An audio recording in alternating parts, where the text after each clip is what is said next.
Saturday night. Sunday, I'll chill. Monday, I'll make it up to the other side of Florida. I'll do Tim Pool, fly back Tuesday. That was my plan, okay? So I fly out there Saturday. I land. I go to the hotel, fall asleep, wake up in the evening. I text the guys. I say, hey, so what's the move? They say, well, we're going to Andrew Tate's place at 8 o'clock, and then we'll come back to my place. We'll do a desktop stream. I said, oh, am I invited to the Tate party? They said, yeah, absolutely. Pull up. I said, okay. So I had no idea we're doing anything with the Tate brothers. I have beef with Myron at this point and Fresh and Fit. I'm not talking to these guys. I'm literally there to just do a desktop stream for a couple hours with Sneeko and Clav, and that's it. That was the plan. Now we're going to this party. So I go to Sneeko's place. We do a stream. We get in the Sprinter van. We go to the Tate place. Myron's there. Super awkward because we got beef at this point. I meet Andrew Tate for the first time. We're at his place. We're having a party. And, you know, the party was a good time. They have some food. It was great to meet Andrew Tate and Tristan Tate. I never met them before, so it was great to finally shake their hand, sit down, have a conversation with them. They were very gracious, great hosts. So nice to me. You know, Tristan said, oh, this is the realest nigger here, which is hilarious. And he apologized to me because we had some beef in the past. It was great. I got to meet these guys, talk to Myron a little bit. We squashed the beef. For those that don't know, me and Myron are cool now. Talk to Fresh, Sneeko. We're having a great time. We're getting ready to leave the party and just go. Like, we're ready to be done with the night. But we're talking all night. And it's funny because this was the conversation. Andrew Tate is talking to us, and he's telling us the whole story about how he got locked up in Romania. And it's his story to tell. Let me tell you this. It is an unbelievable story. I will not retell it here. It's not my experience. It's his story. It's his discretion whether he wants to share all the details. But let me tell you, it is like a mask-off story of how the Matrix works.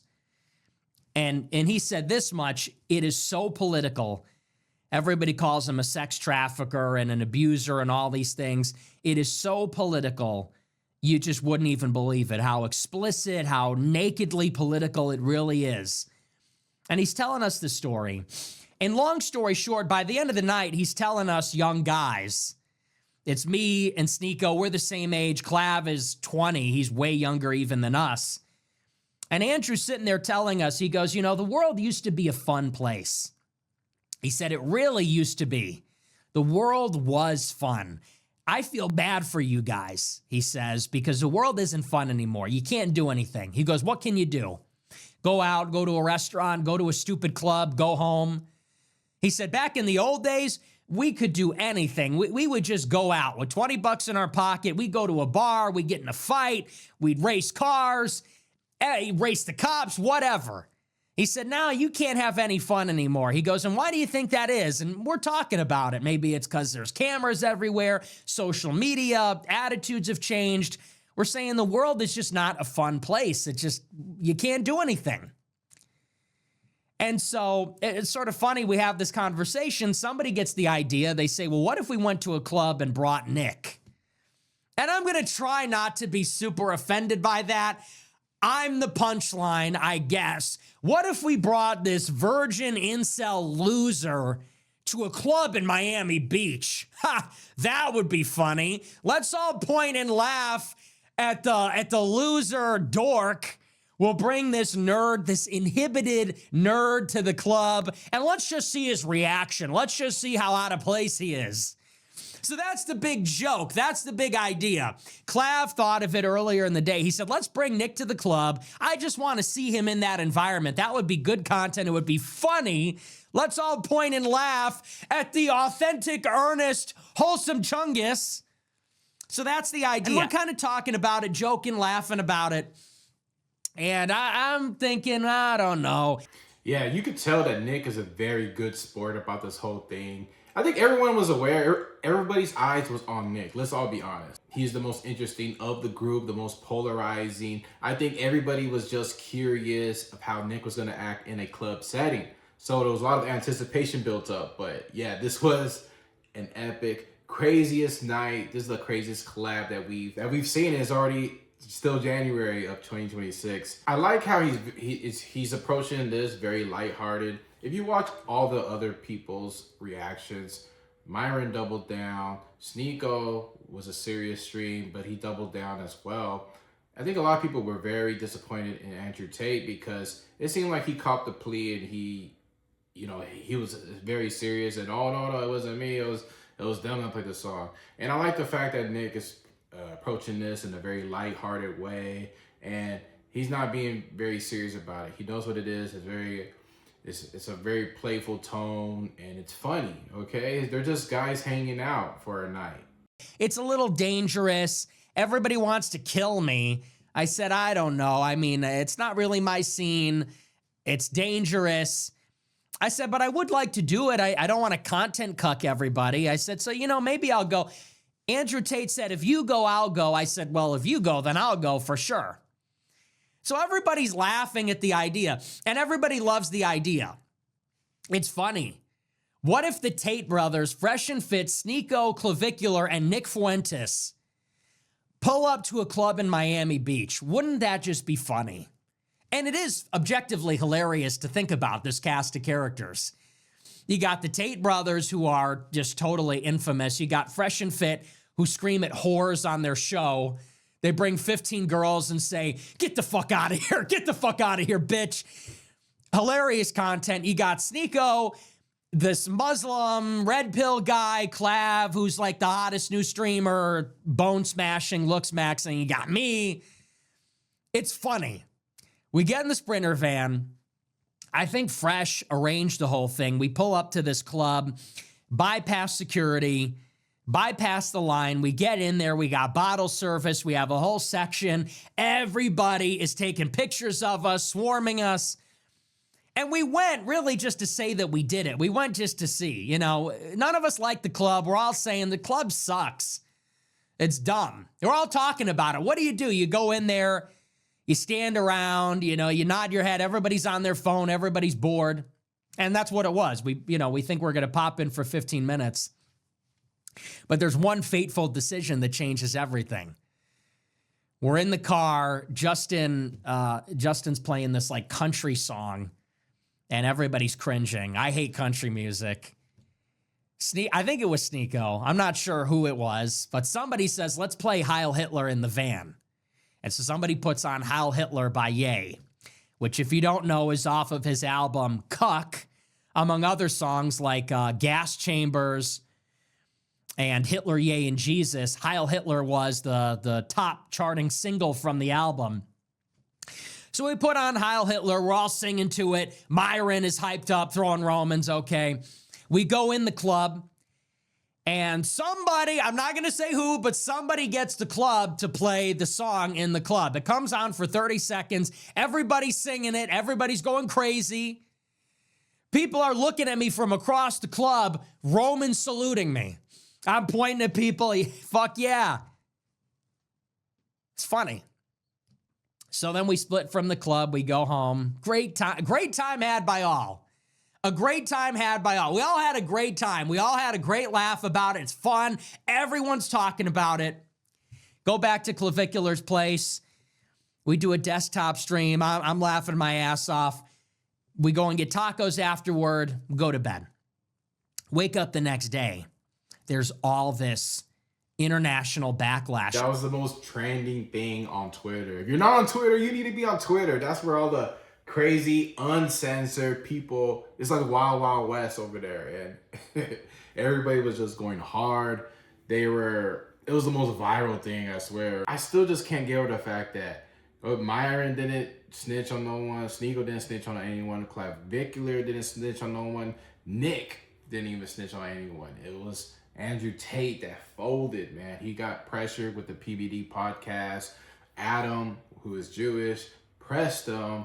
And yeah, I think it was just very sad for a lot of people to see Andrew Tate cop a plea. He's the last person you would think would cop a plea. He's the one has told stories in the past. Oh, like, I'm not gonna snitch. I'm not gonna snitch on any of my brothers, any of the homies. Nick is taking this lighthearted, and I think that is the appropriate reaction, not showing that you're two-faced. That's what they want you to feel. They want you to feel bothered, oh, copping please, being scared, apologizing. So a lot of respect for Nick for this. And let's talk a little bit about the backlash, then I'll give you my thoughts on it. These are the things that have since transpired, okay? That was the night. That was my first time in the club. Never again, I guess. That was me with some of my genuine friends, like Sneeko, I consider one of my closest friends. Clavicular, certainly a friend of mine. Fresh and Fit, I've known those guys for years. They're friends of mine too. The Tate brothers, I talk with them. They're friends too. And it's so funny because in the house, this is just a group of guys. I know everybody sees it as like a big spectacle and everybody's talking about it and giving their opinion and judging. You guys got to understand, for you guys, it is a spectacle, it is a show, it is a performance. For us, this is a group of friends at a party. This is like a family reunion. This is the Tate brothers who have not been allowed to come back to America because they've been in jail. And they know these guys. They know Sneeko. They know Fresh and Fit. They know all these other guys. I've talked to them for a long time. I pull up with my friends. Like for us, this is just guys at a party. This is a group of guy friends at a party talking about the weird shit that happens to us, getting thrown in jail, people coming to my house to kill me. You know, Clavicular doing what he does, getting canceled for saying Vance is fat. It's a group of friends hanging out, and I'm sure anybody else can relate. You get together at the house, somebody comes up with some stupid plan. Hey, let's go to the club. And everybody's kind of joshing each other. Oh, what if we all took Nick to the club? It's his first time. Wouldn't that be funny? Oh, what if he got laid? Oh, I'd love to see his reaction. Okay, fuck it. Let's go. So for us, this is just like a group of friends going and doing some stupid shit on a Saturday night. You know, that's what's funny about it. Now, we wake up the next day, the ADL has put out a statement, okay? The Anti-Defamation League condemns the trip to the club.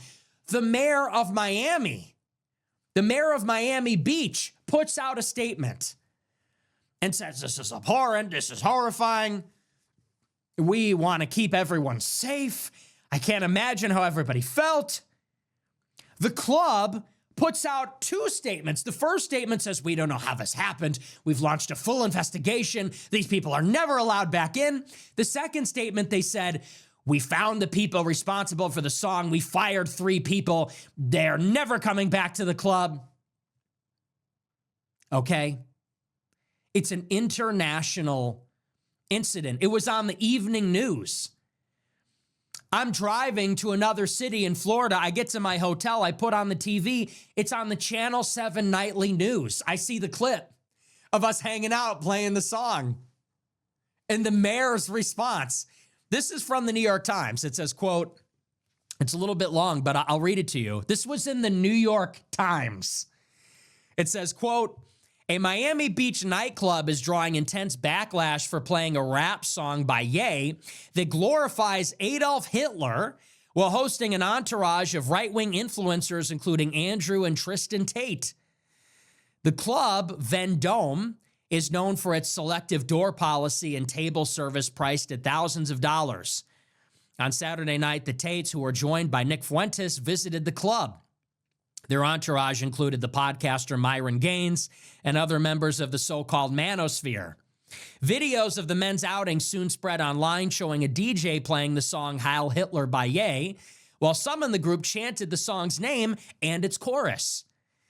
Some of the people in the video raised a hand in a Nazi salute during the song. Stephen Miner, Miami Beach's mayor and an Orthodox Jew, condemned the actions of the group and the club. He said, quote, I am deeply disturbed and disgusted by these videos of twisted individuals glorifying Hitler and the murder of millions. Yeah, in my opinion, this has just blew out of control. Way too serious. I think everybody overreacted to this situation. So I might get a little heat from some of you guys. I don't think it was that serious. Dude, don't even lie. That beat is a banger. You got the mayor, like, there's so much more problems in the city of Miami. You got the mayor calling out bringing attention to this thing right here. I just don't get it. There's way more worse songs being played at that club. Nobody is being harmed. I think this country could really reach its full potential if everybody wasn't just so sensitive about every single thing. So you put on a song, it's like a funny song. Nigga, Heil Hitler. Like, it's funny. All my niggas Nazis, nigga Heil Hitler. And the Jew mayor of the city puts out a statement, hey, my ancestors died in the Holocaust. That's not funny. You're glorifying Hitler. Dude, shut the fuck up. Fuck you, fuck your tiny hat, fuck Israel. Shut the fuck up, bitch. This is America. We have a First Amendment. Shut up. The song doesn't care about your feelings. The club does not care about your feelings. I promise you this, the club does not care about your feelings. No one cares about your feelings. Shut up. So he's crying about his grandma. My bubby died in the Holocaust. You think his song is so funny, don't you? Well, my bubby died in the Holocaust. There's something funny about that. Never forget the 6 billion. I saw Steiny from the Nelk Bros. Dude, I thought we were cool. I thought we were friends. Steiny from the Nelk Boys says, oy vey, review bomb the club. Are you kidding? Steiny puts out a tweet and says, everybody leave a 1-star review for the club. It's anti-Semitic. I want everybody to leave a negative review. Really, dude? And then he goes, oh, I was just kidding. Brother, you were not kidding. That's how these fucking people are, though, okay? Anyway, it goes on. He said that influencers who spread hate are not welcome in Miami Beach. Anti-Semitism, hate speech, or the normalization of extremist ideology has no place in our Miami Beach community, our nightlife, or any public setting. Yeah.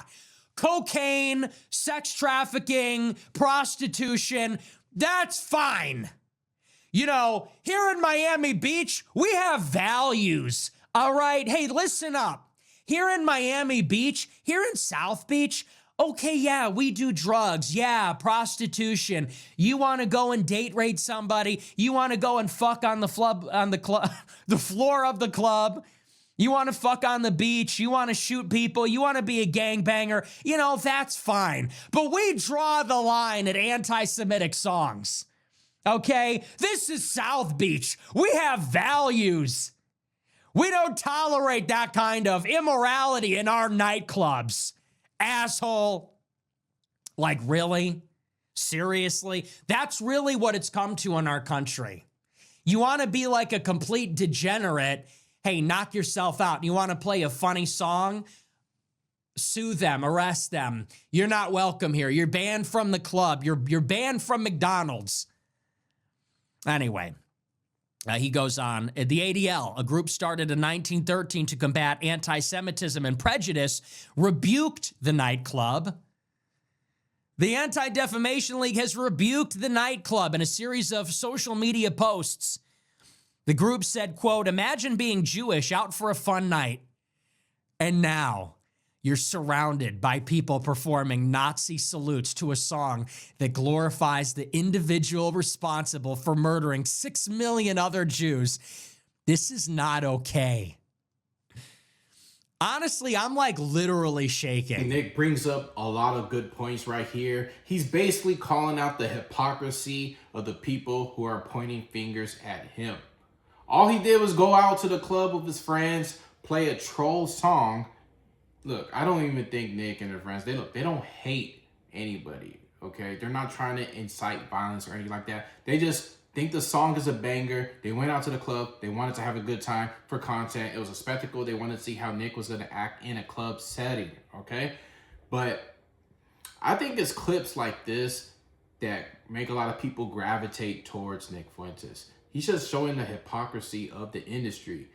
There's so much degeneracy in the city of Miami. They're playing songs that's about black on black crime, drugs, sex, all these things, and you guys are tripping over a song. You guys think it warrants a severe consequence of just being banned everywhere, that you can't just eat at certain restaurants. You are proven. Look, I'm not saying, right or wrong, anything like that.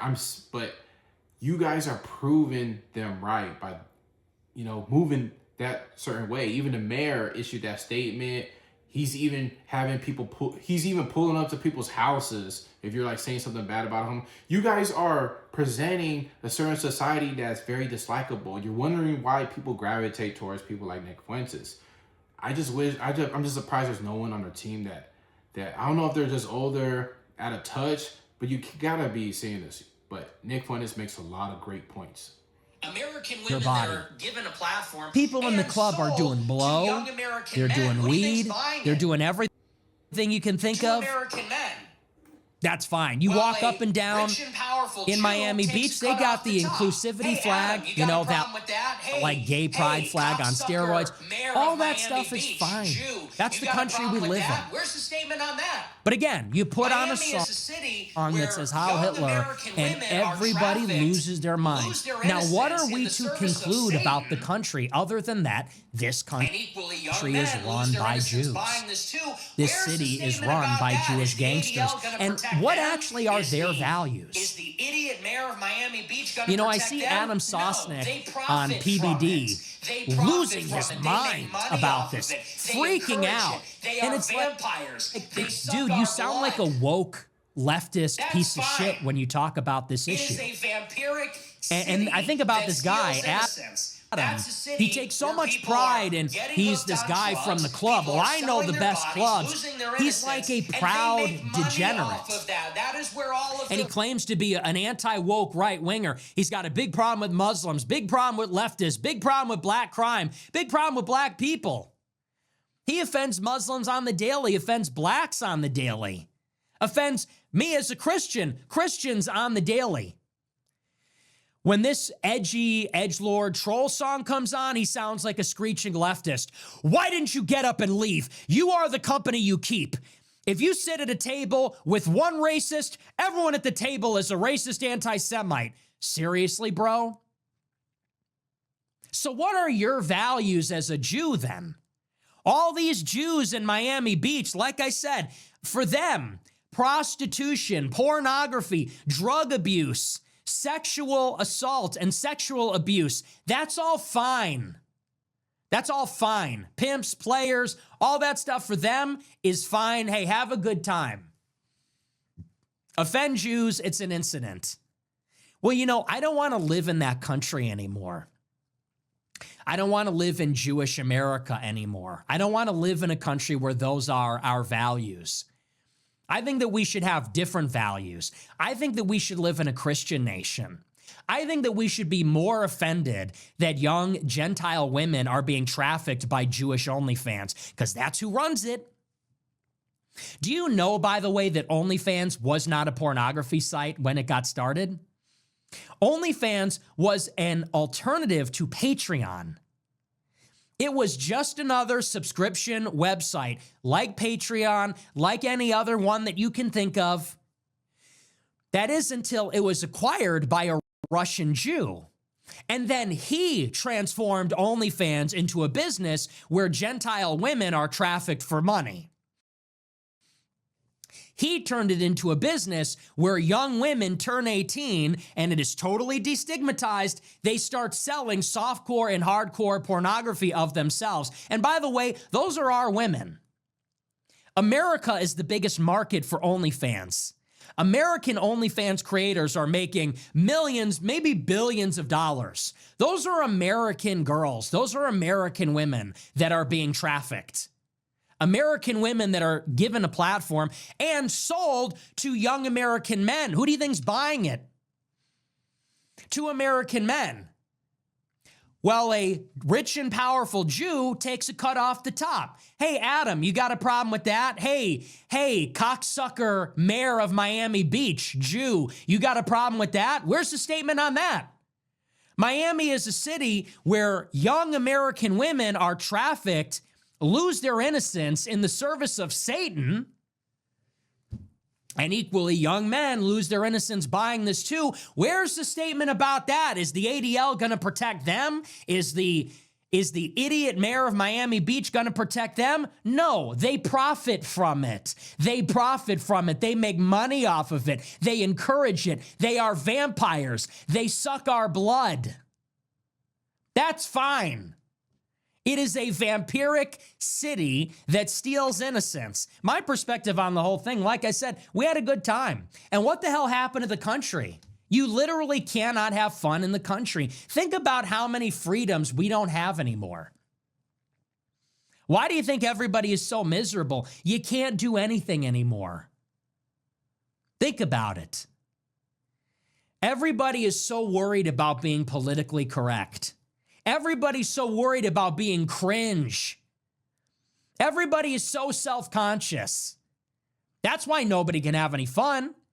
I think about that conversation we had with Andrew Tate. He says, back in the old days, we used to go out and just have a good time. And you want to know why? Because back in the old days, you didn't have everybody watching every move, judging every move. My thoughts, which go deeper than just this Jewish thing, which is what it is. I mean, whatever. So many people are judging, oh, this is cringe. Oh my gosh, can you believe what they said? Oh, they don't look cool. Oh, this guy's old. Well, this guy said this. Well, this guy did that. The reason nobody can have fun anymore is because everybody is so worried if you say the wrong thing about anything politically, you get condemned. I think clips like this that I just played is a masterclass of how Nick Fuentes is so popular. It's right here. People gotta study this clip right here of why people gravitate towards Nick Fuentes. In a world, especially with cancel culture, the left, whatever the case may be, people just want you to just bend on your knees, to apologize, to cop please, to lose everything, to be banned from everything. They want to destroy your lives and they want you to just apologize. And Nick is right here just standing on business. Nick is saying, enough is enough. I ain't apologizing to shit, okay? I respect anybody who stands for what they believe in. You see everyone else's reaction stream. Myron's doubled down. Sneako's had a serious stream. He doubled down. Clavicular, he doubled down. I think everybody was disappointed in Andrew Tate copping a plea. And oh, no. It was actually Sneako who played that song. And Nick Fuentes, I think, had the best reaction, best response. He, is doubling down and showing that he's not afraid and he still supports his own message.